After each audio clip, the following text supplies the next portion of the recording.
Friends, അപ്പോൾ ഇന്നത്തെ പരിപാടി എന്താ വെച്ചാൽ കപ്പേൻ്റെ ഇടയ്ക്കുള്ള കാടും കാര്യങ്ങളൊക്കെ പറിക്കലാണ്. ഈ കാടിനെ കൊണ്ട് രക്ഷയില്ല ഗായ്സ്, എന്നും കാടാണ്. ഇന്ന് പറിച്ച് ഒരാഴ്ച കഴിയുമ്പോൾ വീണ്ടും പറിക്കും. ഇതെന്താണ്? ബാക്കിയുള്ള സ്ഥലത്തൊക്കെ വളർന്നൂടെ? നമ്മൾ ഈ സാധനങ്ങൾ നട്ടതിൻ്റെ ഇടയ്ക്ക് എന്തിനാ ഇത് വളരുന്നത്? എനിക്കറിയില്ല ഫ്രണ്ട്സ്. നമ്മളെ കപ്പ ഏകദേശം ഇത്ര ആയിട്ടുണ്ട്. ചിലതൊന്നും ആയിട്ടൊന്നുമില്ല. ഉണ്ടോ?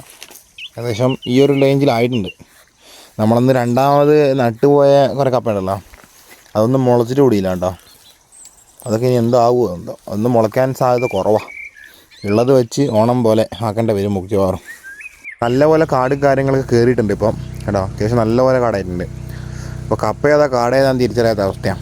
ഇതൊക്കെ ഒന്ന് വരണ്ടി കൂട്ടലാണ് ഇന്നത്തെ പരിപാടി. അപ്പോൾ ഇതാണ് ഫ്രണ്ട്സ് തുമ്പ എന്ന് പറഞ്ഞ സാധനം. അപ്പോൾ ഈ കാണാത്ത ആൾക്കാരുണ്ടെങ്കിൽ ഒന്ന് കണ്ടോട്ടെ വെച്ച് കാണിച്ചാൽ. കാടിൻ്റെ ഇടയ്ക്കൊക്കെ ഇഷ്ടംപോലെ ഉണ്ടാവും. നമ്മളവിടെ കാട്ടിലൊക്കെയാണ് ഇത് കൂടുതലും കാണാറ്. ഇത് കാട് പോലെ ഉണ്ടാവും, ഇഷ്ടം പോലെ ഉണ്ടാവും.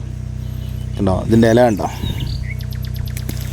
ഇതാണ് തുമ്പ, തുമ്പച്ചെടി എന്ന് പറഞ്ഞ സാധനം. ഫ്രണ്ട്സ്, നമ്മളെ പഴയ സ്ലിപ്പോൺസ് ആണ് ഈ ചെരുപ്പ്. അതിൻ്റെ മണ്ടേ കണ്ടോ? ഈ കാട്ടിൽ നിന്ന് ഇങ്ങനെ കാന്തം പോലെ ആകർഷിക്കുന്ന എന്തോ ഒരു സൈസ് ചെടി ഉണ്ടോ? കാലിനൊക്കെ വന്നിട്ടുണ്ട്. കാന്തമാണോന്ന് സംശയം. കാന്തം പോലെ ആകർഷിക്കുന്നൊരു ചെറിയൊരു വിത്ത് പോലത്തെ ഒരു സാധനം.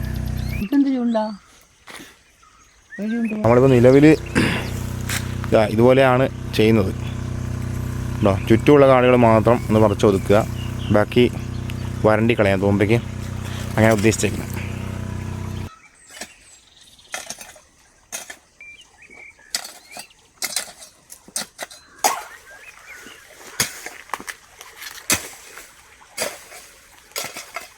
അപ്പോൾ ഇന്നത്തെ പരിപാടിയും കാര്യങ്ങളൊക്കെ കഴിഞ്ഞു.